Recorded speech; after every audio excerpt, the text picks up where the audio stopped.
नमस्कार, मैं हूं मृत्युंजय कुमार झा और कमोडिटी सुपरफास्ट में आपका स्वागत है। सबसे पहले आपको बताते हैं कि इस वक्त मार्केट में कहां पर हलचल दिख रही है, कहां पर एक्शन है। तो पहली खबर क्रूड को लेकर है। कच्चे तेल की तेज़ी बढ़ गई है। ब्रेंट क्रूड का भाव $75 प्रति बैरल के ऊपर आ गया है। 1% से ज़्यादा की तेज़ी कच्चे तेल में दिख रही है और WTI क्रूड का भाव भी 73 के ऊपर है। MCX पर भाव 5450 के ऊपर। हालांकि फंडामेंटल तो पहले से मार्केट के मजबूत थे, लेकिन आज की तेज़ी में एक और वजह जुड़ गई और वो वजह यह है कि अमेरिका में पिछले हफ्ते क्रूड का स्टॉक घटा है। API की रिपोर्ट आई है जिसमें यह कहा गया है कि पिछले हफ्ते 72 लाख बैरल स्टॉक घटा है, जबकि मार्केट का अनुमान बहुत कम था इससे। तो उसका भी इम्पैक्ट हम मार्केट पर देख रहे हैं। इसके अलावा सोने चांदी में तेज़ी के साथ कारोबार है। MCX पर सोना 47,150 रुपये के ऊपर है, चांदी 68,000 के करीब है और गोल्ड में 150 रुपये और चांदी में 400 रुपये तक की मजबूती दिख रही है। अंतर्राष्ट्रीय बाजार में गोल्ड $1780 के ऊपर है और कॉमेक्स पर चांदी $26 के ऊपर। इसके अलावा बेस मेटल में बाइंग है। कॉपर 715 के ऊपर, निकेल, जिंक, लेड मेटल के सारे काउंटर आज तेज़ी के साथ ट्रेड कर रहे हैं। इसके अलावा चने की कीमतों पर आज दबाव है और चना वायदा 5,150 रुपये के नीचे आ गया है। करीब 0.25% तक की कमजोरी यहाँ पर दिख रही है। हालांकि हफ्ते भर में 4.5% तक की तेज़ी चने में आ गई है। इसके अलावा तेल और तिलहन की शुरुआती तेज़ी गायब है। सोया तेल 1260 के नीचे है, करीब 1% की कमजोरी। सोया तेल 7,050 तक खिसता है और सरसों का भाव 6,850 रुपये के करीब है। तो ये कुछ एक्शन है मार्केट में जो हमने आपको बताया है, लेकिन अब आपको बताते हैं कि आज आपके लिए ट्रेडिंग के मौके कहां पर होंगे। और ये बताने के लिए हमारे साथ हैं अमित सजेजा, मोतीलाल ओसवाल के। अमित जी, बहुत स्वागत है आपका। शुरुआत कर लेते हैं गोल्ड से। क्या लगता है आपको गोल्ड का मार्केट अभी क्या गोल्ड में अभी इस लेवल पे बाई करना ठीक है या थोड़ा वेट एंड वॉच करें? जी नमस्कार मृत्युंजय जी। मेरे हिसाब से गोल्ड में फिलहाल पिछले 2 या 3 दिनों से कंसोलिडेशन जारी है और अंतर्राष्ट्रीय बाजार में हमने डॉलर इंडेक्स में थोड़ी सी नरमी आते हुए देखी है प्राइसेस में। तो उसके चलते गोल्ड को इंट्राडे सपोर्ट मिल सकता है, इसलिए मैं शॉर्ट टर्म बेसिस एक डिप पे यानी 47,000 के आसपास बाइंग की सलाह देना चाहूंगा। और अपसाइड में मुझे लगता है बहुत लंबी तेजी नहीं, लेकिन 47,250 के ऊपर यानी कल के हाइस के ऊपर एक बार निकल सकता है और 47,280 तक के दाम हमें देखने मिल सकते हैं। अच्छा, ठीक है। तो ये राय हो गई आपकी गोल्ड पे। सिल्वर का मार्केट आपको कैसा लग रहा है? चांदी में अगर ट्रेड लेना हो तो क्या चांदी में भी बाइंग का मौका आप देख रहे हैं?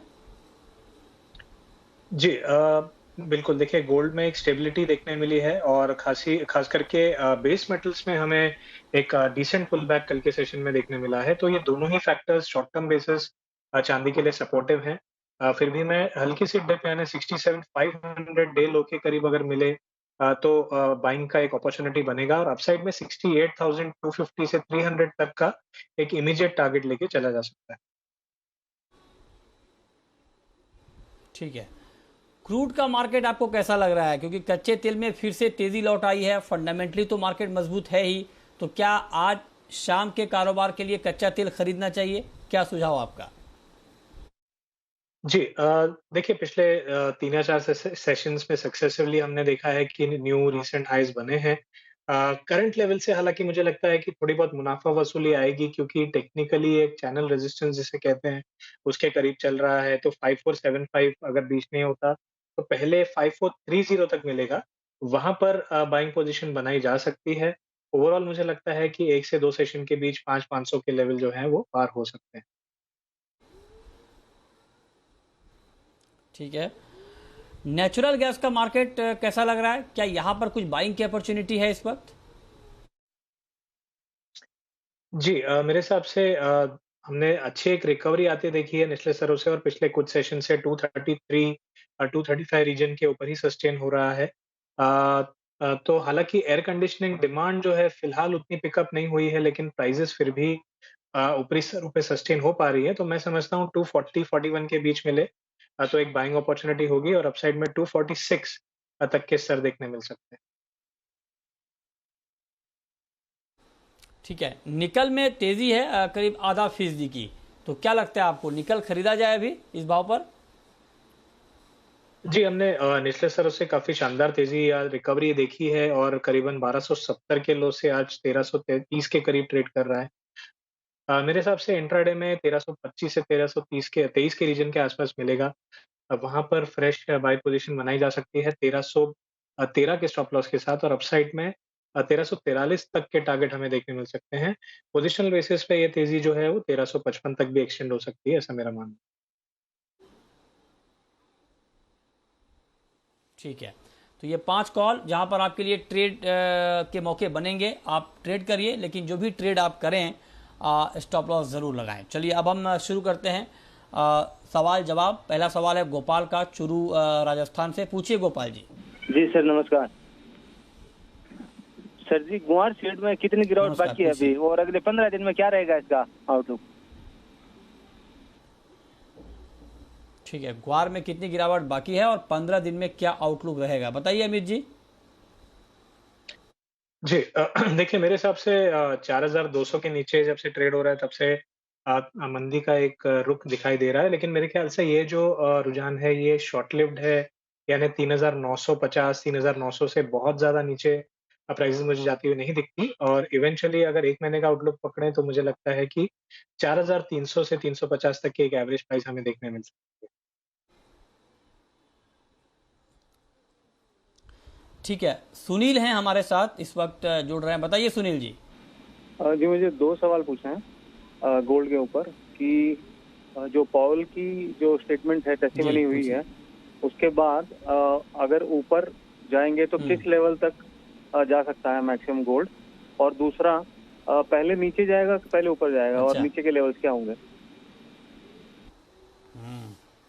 बहुत बढ़िया सवाल आपने पूछा है, और बिल्कुल अगर आप मार्केट से जुड़े हुए हैं, मार्केट में आपका इंटरेस्ट है, तो आपको फंडामेंटल पर भी नज़र रखनी चाहिए कि कहाँ पर क्या हो रहा है। और ख़ास करके जब आप गोल्ड को ट्रैक करते हैं तो गोल्ड पर पूरी नज़र आपकी अमेरिका पर तो होनी ही चाहिए, क्योंकि वहाँ पर अगर महंगाई के आंकड़े आते हैं, जॉब के आंकड़े आते हैं, इंटरेस्ट रेट को लेकर कुछ कहा जाता है, तो उसका सीधा इम्पैक्ट कीमतों के ऊपर दिखता है। तो और जो बात आप पावेल के स्टेटमेंट की कर रहे थे, उसमें नया यही है कि पहले उन्होंने ये बात कही थी कि 2023 में इंटरेस्ट रेट बढ़ सकती हैं 2 बार, लेकिन अब उनका ताज़ा बयान ये आया है कि जब तक तस्वीर साफ नहीं हो जाएगी महंगाई को लेकर, बहुत जल्दबाजी में ये काम नहीं किया जाएगा, इंटरेस्ट रेट नहीं बढ़ाया जाएगा। उसका इम्पैक्ट हमने मार्केट पर देखा भी है।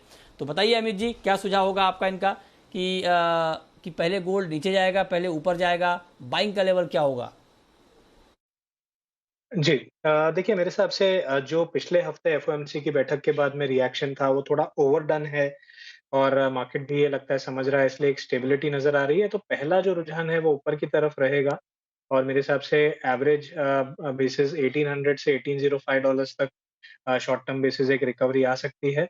हालाँकि जो ब्रेकआउट लेवल की बात कर रहे थे तो मेरे हिसाब से 47,600 का एक इम्पोर्टेंट रेजिस्टेंस है गोल्ड में। जब वो निकल जाएगा और उसके ऊपर डेली क्लोजिंग देखने मिलेगी तभी मैं समझूंगा कि एक इमीडिएट बॉटम आउट हुआ है, अदरवाइज तब तक एक शॉर्ट कवरिंग मूव की तरह लिया जाएगा।